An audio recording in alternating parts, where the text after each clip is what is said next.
ब्रह्म ऋषियों की सभा में ये वर्णन हुआ कि मार्कंडेय जी मृकंड ऋषि जी के पुत्र हैं। बाल्यावस्था से ही इनके पिता ने इनको अखंड ब्रह्मचर्य और निरंतर मंत्राकार वृत्ति करते हुए तप की शिक्षा दी। मार्कंडेय जी को मृकंड ऋषि ने जब से सुधि संभाली तो ब्रह्मचर्य का उपदेश किया, जितेंद्रियता का, मंत्राकार वृत्ति करते हुए घोर तपस्या का। पिता के बताए हुए साधन में मार्कंडेय जी विधि पूर्वक तपस्या, शास्त्रों का स्वाध्याय और आजीवन अखंड ब्रह्मचर्य का व्रत लिया। सदैव शांत भाव से रहते, सिर पर भारी जटाओं का बोझ रहता, इसलिए उनके शरीर पर जैसे उपटन साबुन आदि का प्रयोग नहीं होता तो जल से फिर धूल जमते जमते मटमैला स्वरूप हो जाता है त्वचा का। तो जैसे राख से ढकी हुई अग्नि, ऐसा उनका स्वरूप। सिर पर भारी जटाएं और वृक्ष की छाल की लंगोटी और हाथ में कमंडल और एक जीव निवारण के लिए दंड, ये साधु का स्वरूप है। वो सदैव काले मृग का चर्म ऐसे धारण किए हुए कुश की एक ऐसे बनाकर कूची सी, जहां बैठना है पहले छोटे जीवों को हटा देते फिर बैठते। आजीवन ब्रह्मचर्य के लिए बहुत सावधान रहते हैं, प्रातःकालीन और सायंकालीन। और नैष्ठिक ब्रह्मचर्य को प्रातः, मध्याह्न, सायं तीनों काल की संध्याओं में, तो वो तीनों काल की संध्या करते हैं। गुरु वंदना और मानसिक प्रभु का पूजन और निरंतर स्वरूप चिंतन कि मैं वही परब्रह्म परमात्मा हूं, ऐसी आराधना करते। सायं या प्रातः भिक्षा मांग कर लाते, गुरुदेव के चरणों में समर्पित कर देते और हाथ जोड़कर खड़े रहते। गुरुजी की इच्छा होती तो उस भिक्षान्न से उनको कुछ भाग दे देते, नहीं इच्छा होती तो इशारा पाकर उपवास करते हुए भजन करते।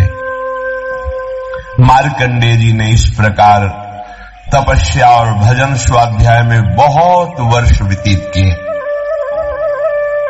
ऐसी आराधना में तन्मय हुए कि उन्होंने मृत्यु पर विजय प्राप्त कर ली, मृत्यु को परास्त कर लिया, जिसको जीतना बड़े बड़े योगियों के लिए बहुत कठिन है। मार्कंडेय जी जब मृत्यु पर विजय प्राप्त की तो ब्रह्मा, भृगु, भगवान शंकर, दक्ष प्रजापति, अन्य बड़े बड़े देवता, पितर सभी आश्चर्यचकित हो गए। इनकी मंत्राकार वृत्ति, आजीवन ब्रह्मचर्य, परम पवित्रता, तपस्या, त्रिकाल संध्या, इसके प्रभाव से मृत्यु पर विजय देख करके सब आश्चर्यचकित हो गए। कहीं किंचन मात्र हृदय में कोई अन्य चिंतन नहीं, कोई क्लेश चिंतन नहीं, इंद्रियातीत स्थिति। ये जो भी भजन करता है वो इसी तरह आगे बढ़ता है। पर आप विषयों को सुख मानकर जब अपने भजन पद्धति को शिथिल कर देते हैं तो आप योग्यता खो देते हैं परमानंद की। नहीं तो जिए काल बश ना परे, सेवक जी कह रहे हैं। मृत्यु क्या समुझ जे आए शरण ते डरत ना काल डर, काल विजयी हो जाता है भक्त। मार्कंडेय जी के हृदय में महायोग उपस्थित है। महायोग किंचन मात्र कोई भी मन में अन्य स्फुरणा ही नहीं, केवल सच्चिदानंद भगवान। 6 मनवंतर व्यतीत हो गए भजन करते हैं, 6 मनवंतर। 7वां मनवंतर लगा तब देवराज इंद्र घबरा गए और उन्होंने सभा बुलाई और कहा किसी भी तरह मार्कंडेय ऋषि को चंचल करो। इनकी साधना भ्रष्ट करो। डर रहता है अपनी कुर्सी का, इंद्र पद का, कि कहीं ये चला ना जाए। उनको ये पता नहीं कि महानुभाव ऐसी स्थिति में होते कि ब्रह्मा का पद भी इनके लिए कोई बात तो नहीं रखता, फिर देवराजेंद्र पद का क्या। पर पद के भोक्ता जनों को ये भय लगता है कि कहीं ये तपस्या करके मेरे पद को न छीन ले। तपस्या में विघ्न डालने के लिए सभा बैठा ली और सभा में निश्चय किया गया कि त्रिलोक विजयी कामदेव, अप्सरा, मलय, बसंत, ये सब जाएं और मार्कंडेय जी की एकाग्रता में विघ्न डालें, उनके अंदर काम प्रकट करें। साथ में लोभ और अहंकार को भी भेजा, तुम भी अपना प्रभाव दिखाओ, क्योंकि बिना अहम के भोक्ता भाव नहीं आता और बिना भोग सुख के लोभ के वृत्ति चंचल नहीं होती। इसलिए लोभ और अहंकार को भी आदेश किया। ये सब मूर्तिमान होकर वहां रहते हैं। उनकी आज्ञा के अनुसार जहां मार्कंडेय जी भजन कर रहे थे गए, हिमालय के उत्तर की ओर है, पुष्पभद्रा नामक नदी के तट पर, वहां एक चित्रा नाम की विशाल शिला है, उसी में मार्कंडेय जी वास करते थे। बड़ा ही सुंदर मनोहर वृक्षों से युक्त, वृक्षों के झुरमुट में स्थान स्थान पर पुण्यात्मा अन्य ऋषिगण भी निवास करते थे। मृदु पवित्र निर्मल जलाशयों से भरा हुआ, कहीं मतवाले भौरे गुंजार कर रहे हैं, कहीं कोकिला पंचम स्वर में कूक रही है, कहीं मतवाले मोर पंख फैलाकर नृत्य कर रहे हैं, कहीं मतवाले पक्षियों का झुंड कलरव कर रहा है। ऐसे परम पवित्र शांत मार्कंडेय मुनि के आश्रम में इंद्र के द्वारा भेजे हुए पहले वायुदेव ने अपना प्रभाव दिखाया। पुष्पों का सौरभ लेकर मंद मंद वायु, सुगंधित वायु उन्माद प्रकट करने वाली आश्रम में चली। शीतल झरनों की नन्ही नन्ही फुइयां और पुष्पों का सुंदर पराग और सौरभ लेकर पहले वायु ने अपना प्रभाव दिखाया। वो वायु कामदेव को उत्तेजित करने वाली थी। अब कामदेव के सखा बसंत ने अपना प्रभाव प्रारंभ किया। संपूर्ण सुहावना मौसम, संध्या का समय था। भगवान चंद्रदेव उदित होकर के अपनी शीतल किरणों का विस्तार कर रहे थे। शास्त्र शास्त्र लताएं वृक्षों का आलिंगन की हुई धरती पर झुक रही थी। नई नई कोपलें, सुंदर सुंदर रसीले फल, फूलों के गुच्छे ऐसे शोभायमान हो रहे थे। बसंत का साम्राज्य संपूर्ण वन को बहुत ही सुंदर कर दिया। अब कामदेव ने प्रवेश किया।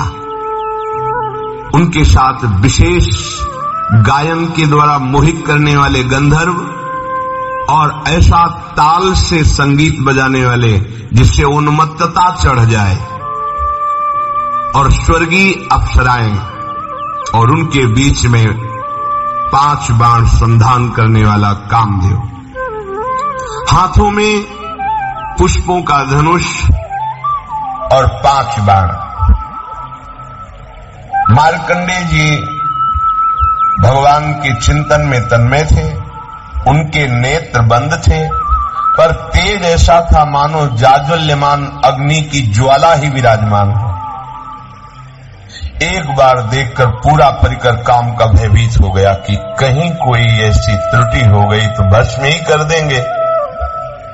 इनको तो पराजित करना देख के ही लगता है बहुत कठिन है। इंद्र ने आज्ञा करी, सब अपना प्रभाव दिखाइए। बहुत ही मनोमोहक उन्माद पैदा करने वाला संगीत बजने लगा। गंधर्वगण मन को लुभायमान करने वाले गान करने लगे और अप्सराएं नृत्य करने लगी। मृदंग, वीणा, ढोल आदि मनोहर स्वर में बजने लगे। कामदेव ने क्रोधित होकर पुष्प निर्मित धनुष पर 5 बाण चढ़ाए। शोषण, दीपन, सम्मोहन, तापन, उन्मादन। जब काम का पहला बाण चढ़ता है तो एक शरीर में विशेष प्रकार की ऐंठन प्रकट होती है, वेदना उद्दीपित होती, दीपन, भोग की इच्छा प्रकट होना, सम्मोहन, अब इच्छा दृढ़ इच्छा के रूप में प्रकट, अब वो विचार शून्य हो गया। तापन, ऐसी आग लगी कि उन्मादन, उन्माद चढ़ गया, अब वो रुक नहीं सकता। कोवा मदांधो मदनातुरोवा, ये 5 बार अपना संधान करके कामदेव ने महर्षि मार्कंडेय जी पर निशाना लगाया। इधर अप्सराएं, गंधर्व, बसंत, लोभ, अहंकार, ये उनके मन पर अपना प्रभाव दिखाना प्रारंभ किए। पुंजिकस्थली नाम की बड़ी ही सुंदर अप्सरा अपने हाव भाव प्रकट करने लगी। मार्कंडेय जी कुछ भी नहीं देख रहे, कुछ भी उनको अभी प्रभाव नहीं पड़ा है, शांत वैसे बैठे। उसने समझा कि अब मैं मार्कंडेय मुनि को जीत ही लूंगी। उस अप्सरा ने,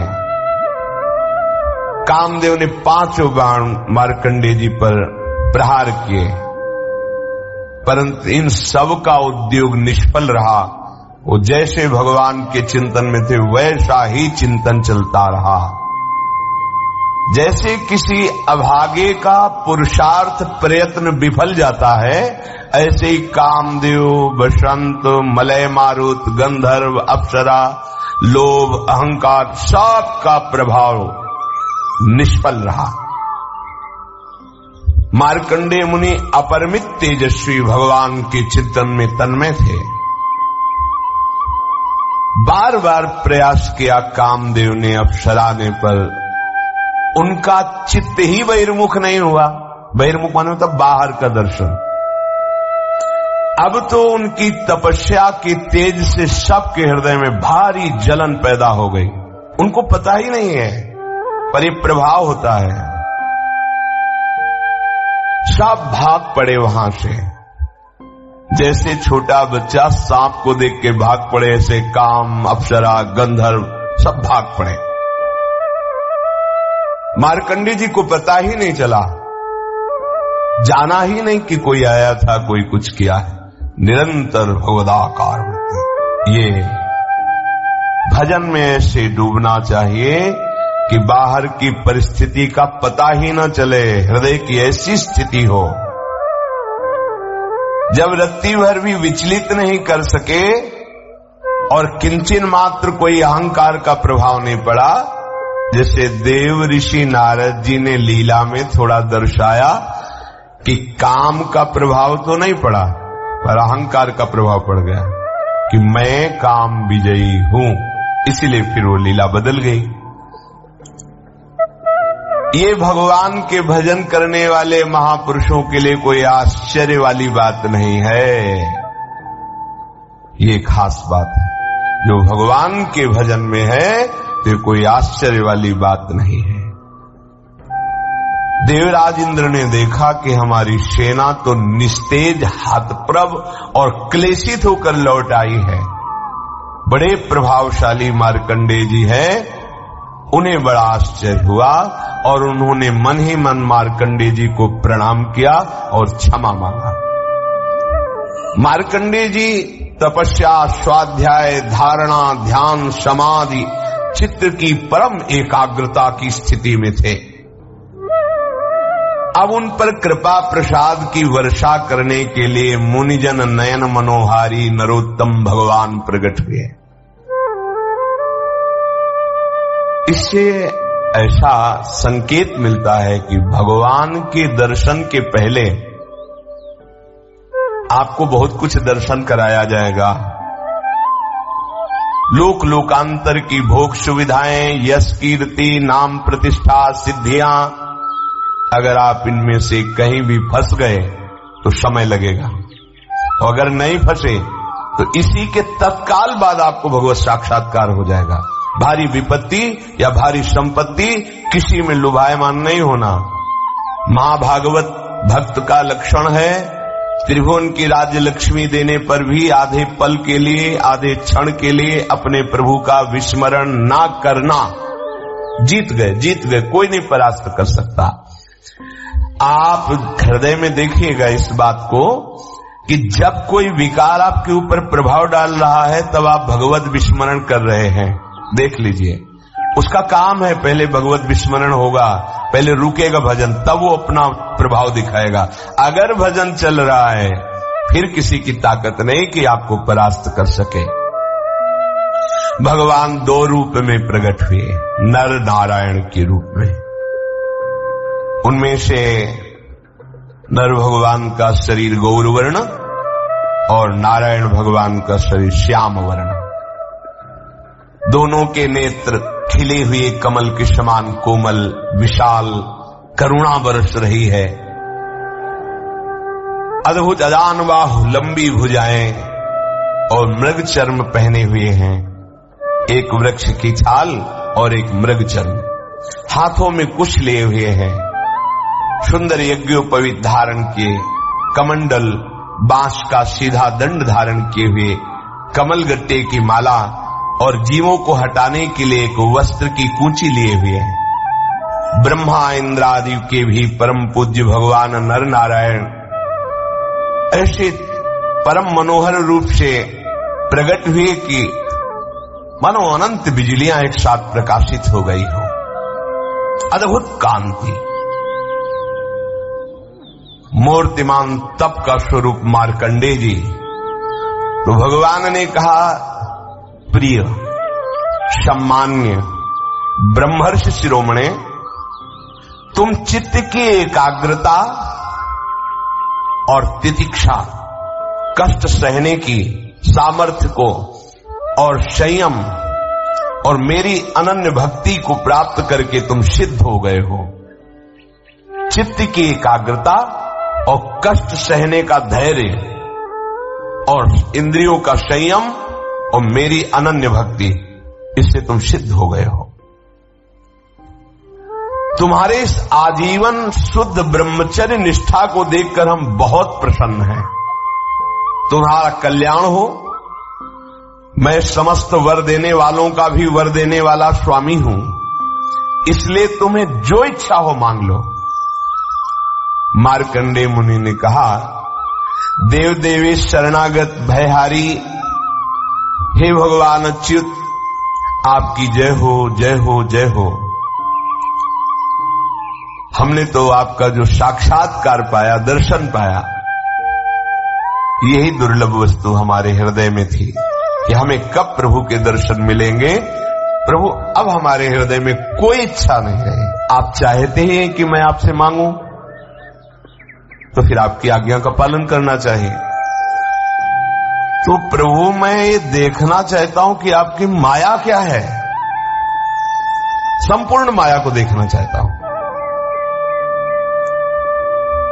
ये माया चराचर जगत को कैसे भ्रम में फंसाए हुए है, ये मैं देखना चाहता हूं। इससे आपकी आज्ञा का पालन भी हो जाएगा। मार्कंडेय जी ने जब ऐसा कहा तो भगवान हंस पड़े, क्योंकि जब कोई मिला है तो यही मांगा है कि कभी माया अब हमें फंसाए ना, हमारे सामने ना आवे।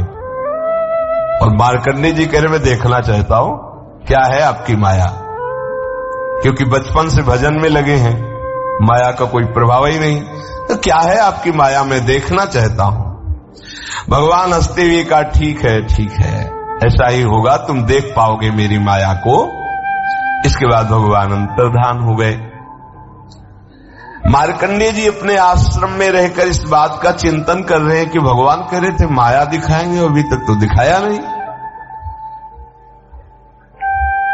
मार्कंडेय जी की जिधर दृष्टि जाती, चाहे सूर्य में, चंद्रमा में, अग्नि में, जल में, पृथ्वी में, वायु में, आकाश में या अंतःकरण में, अब उनको सब जगह भगवान ही भगवान दिखाई देते। जित देखूं तित श्याममयी है। तो माया कैसे दिखाई दे? ऐसे हृदय में कहीं माया प्रवेश करती? कभी कभी उनकी प्रेम ऐसी दशा हो जाती है, सुख प्रवाह करते हुए जोर जोर से भगवान को पुकारते, इतना प्रेम में डूब जाते कि अब आगे की दिनचर्या क्या है होश ही नहीं, क्या करना है कैसे करना है कुछ सुधी नहीं। पर एक बात अंदर बनी रहती कि भगवान से कहा था माया दिखा दो, कह रहे थे कि ठीक है ऐसा ही हो, अंतर्धान हो गए। एक दिन की बात है कि वो पुष्पभद्रा नदी के तट पर आसन पर बैठे हुए भगवान का चिंतन कर रहे थे। उसी समय उन्होंने देखा बड़ी भयंकर आंधी आ रही है और बहुत ही गर्जना पूर्वक वो वायु बढ़ रही आंधी। इतने में ही देखा विकराल बादल आ गए, बिजली कड़क रही है और रथ के धुरे के समान मोटी मोटी धार जल की वर्षा हो रही। फिर मार्कंडेय जी ने देखा चारों समुद्र उफान में हो गए, पृथ्वी को निगलते हुए बढ़ते चले आ रहे हैं। आंधी के वेग से समुद्र में बड़ी बड़ी तरंगे, बड़े भयंकर भंवर और ऐसी जल की भयंकर ध्वनि की कान फाड़े डाल रही और विशाल विशाल बड़े बड़े मगरमच्छ मुंह खोले उस जल पे ऐसे। उस समय बाहर भीतर चारों ओर जल ही जल हो गया, पूरी सृष्टि जल में डूब गई। कहीं न पृथ्वी न स्वर्ग न ऊपर न नीचे कुछ नहीं, केवल जल ही जल और भयंकर बिजली की कड़कड़ाहट और वेग भरी आंधी। मार्कंडेय जी घबरा गए। जल प्रलय वाले स्वरूप में, जैसे महाप्रलय में जल की स्थिति होती, उद्भिद स्वेदा जंडा जरायु सब प्राणी जल में डूब गए। मार्कंडेय जी भयभीत उदास हो गए। देखो जहां स्वयं माया का प्रवेश नहीं हो सकता वहां माया धीश के संकल्प से माया का प्रभाव। अब प्रलय समुद्र की भयंकर लहरें आंधी के वेग से जलराशि से बहुत ऊंचे तक उछल रही हैं। प्रलय कालीन बादल बरसते ही जा रहे हैं। दीप वर्ष पर्वतों के साथ सारी पृथ्वी समा गई, जल ही जल। पृथ्वी, अंतरिक्ष, स्वर्ग, ज्योतिर्मंडल, ग्रह, नक्षत्र, तारा, दिशाएं, तीनों लोक जल में। बस उस समय केवल महामुनि मार्कंडेय जी बचे हुए हैं, अपने आसन पर बैठे हुए, सब जल ही जल। अब भागे कि कहां जाऊं, ये तो बहुत बड़ी तरंगे समुद्र की हमको भी डुबा देंगी।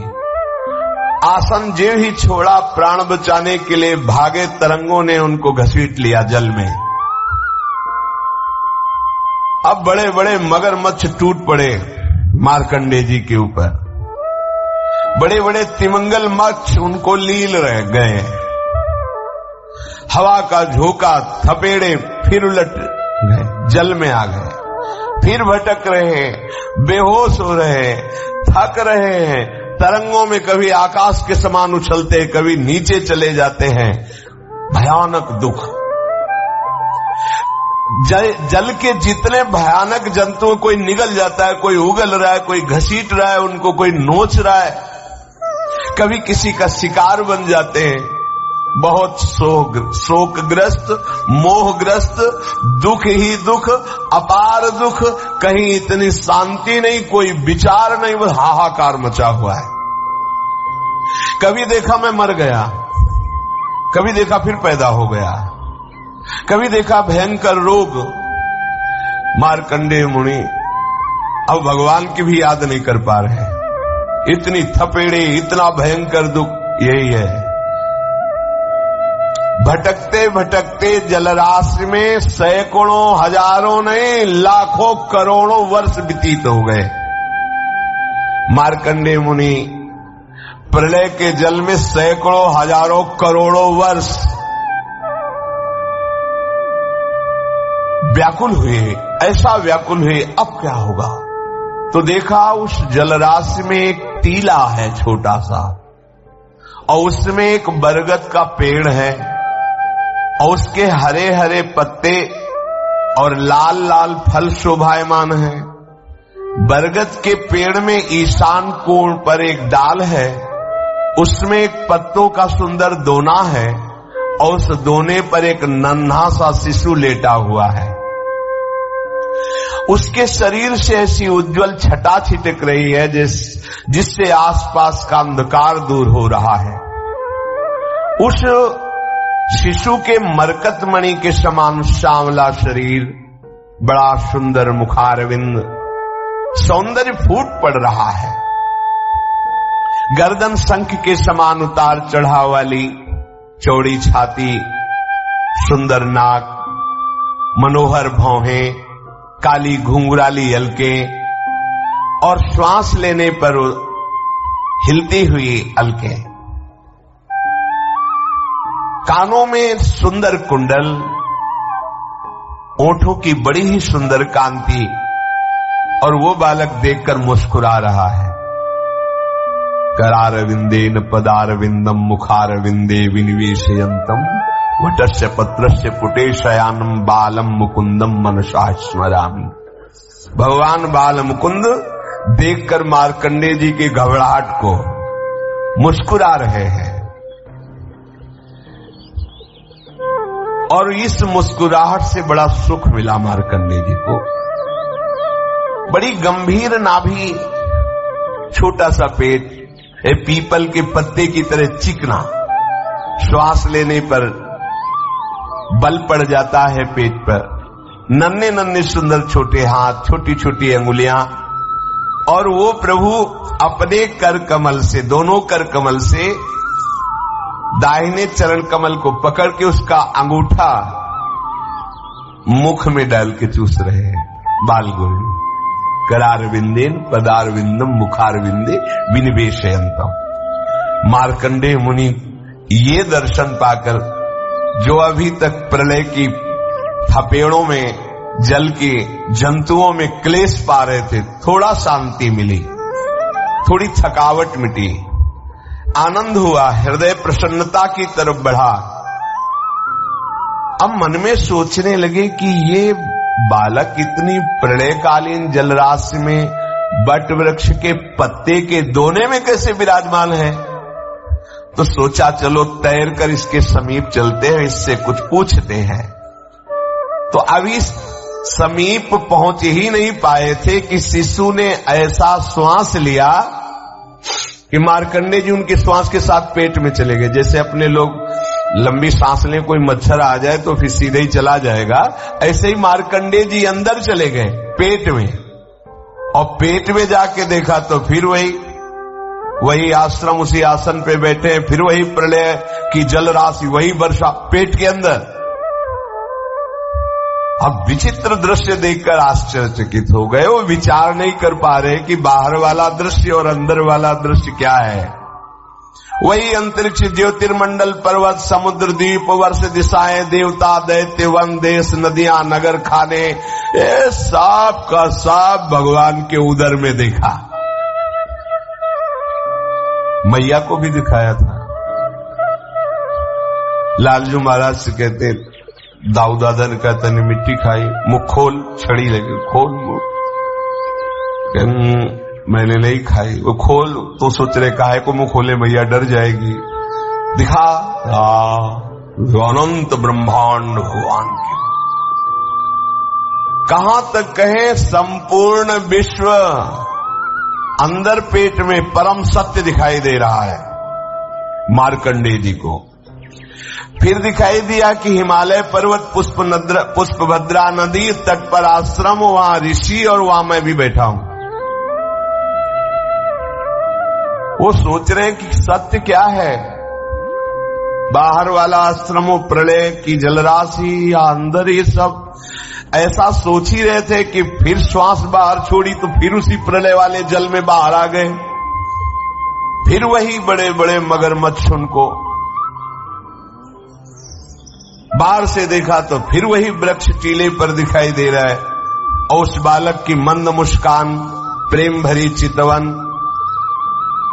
मार्कंडेय जी इंद्रियातीत भगवान की इस मायामय वैभव को देखकर बहुत घबरा रहे हैं। सोचा अब इस बालक को ही हृदय से ऐसे पकड़ लेंगे, क्योंकि इसके दर्शन से सुख मिलता है, तो मुझे ये जो भय प्राप्त हो रहा है हट जाएगा। भगवान केवल योगियों के नहीं, स्वयं योग के भी स्वामी हैं। सबके हृदय में भगवान छुपे हुए हैं। कोई भजन करके ही उनको ढूंढ लेता है, बाहर नहीं, हृदय में भगवान है। मार्कंडेय मुनि प्रयास करने लगे भगवान के समीप पहुंचने का पुनः, तो भगवान अंतर्धान हो गए। न वो टीला है, न वो वृक्ष है, न वो बालक है, वही जलराशि। जैसे अभागे पुरुष का प्रयास असफल हो जाता है, ऐसे मार्कंडेय जी का ये प्रयास कि भगवान का आलिंगन कर लूं, हृदय से लगा लूं, निष्फल हो गए। तत्काल इतनी घबराहट पैदा हुई, पुकारा, हे हरि मेरी रक्षा करो, मुझे बचाओ। आंख खोला तो देखा एक बूंद पानी नहीं, आश्रम में कुछ आसन पे बैठे हैं, कुछ नहीं। कल्पों व्यतीत हो गए, कुछ नहीं, अभी तो आसन से भी नहीं उठे हैं, एक बूंद पानी नहीं। कोई कपड़ा ऐसे भी देख रहे हैं कि कहीं कुछ गीला, कुछ नहीं। यह है भगवान की माया। इसी को भगवान शिव कह रहे, उमा कहूं मैं अनुभव अपना, अपना अनुभव कह रहा हूं। सत हरि भजन जगत सब सपना। मार्कंडेय जी को माया ने क्या दिखा दिया? महाप्रलय, और पानी एक बूंद नहीं, सत्य एक भी नहीं, और दिखा क्या क्या दिया?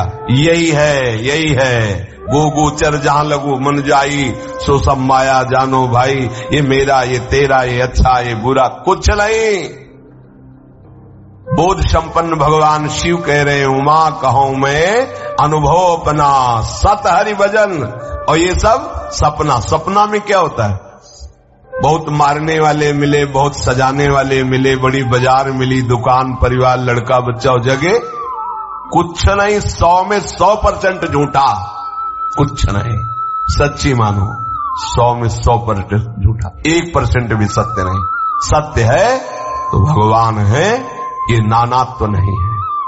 इसीलिए ब्रह्मसूत्र कहते हैं, ब्रह्म सत्यम जगन मिथ्या।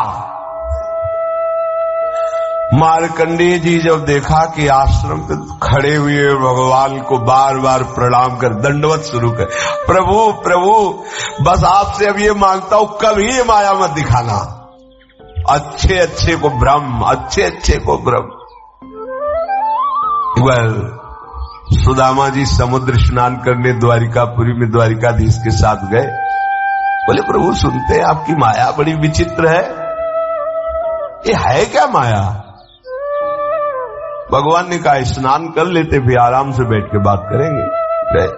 समुद्र में डुबकी लगाई, जो डुबकी लगाई तो एक नगर में पहुंच गए। वहां स्वयंवर हो रहा था। राजा ने देखते ही कह रहे तो श्री कृष्ण मित्र सुदामा है, चरण वंदना की। कहा हो भाग्य, हमारी पुत्री के लिए आप जैसा वर कहां मिल सकता है। ब्याह रचना हुई, महल में रहने लगे, बहुत वर्ष व्यतीत हुए, कई लड़का बच्चा हो गए।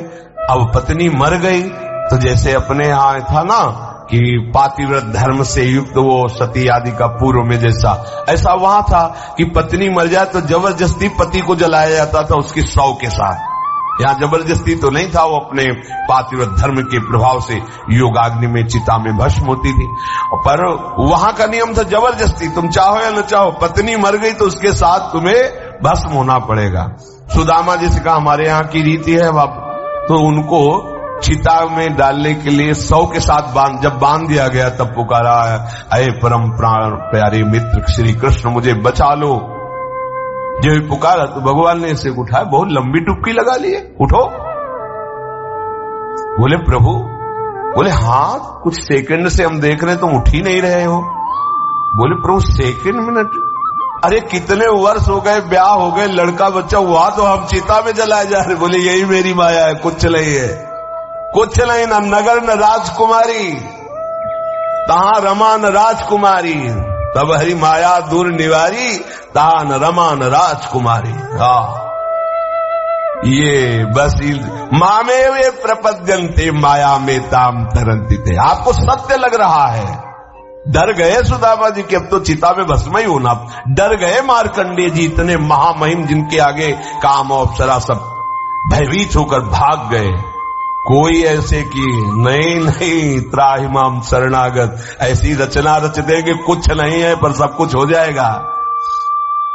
मार्कंडेय जी ने मन ही मन कहा, हो ऐसी अपार सामर्थ्यशाली भगवान की माया जो बिल्कुल असत्य है पर सत्य से भी बढ़कर लगती है। बड़े बड़े विद्वान इसी के आकर्षण में अपने जीवन को नष्ट कर देते हैं। गंवार नहीं कहा, विद्वान कहा है। बड़े बड़े विद्वान इसी माया के खेल में अपने जीवन को नष्ट कर देते हैं। हे शरणागत वत्सल, आपके चरणों का जो आश्रय ले लेता है, आप जिसे अभय दान दे देते हैं, वही इस माया से मुक्त हो जाता है। मार्कंडेय जी भगवान के चिंतन में पुनः तन्मय हो गए। शेष चर्चा आगे। श्री राधा वल्लभ लाल।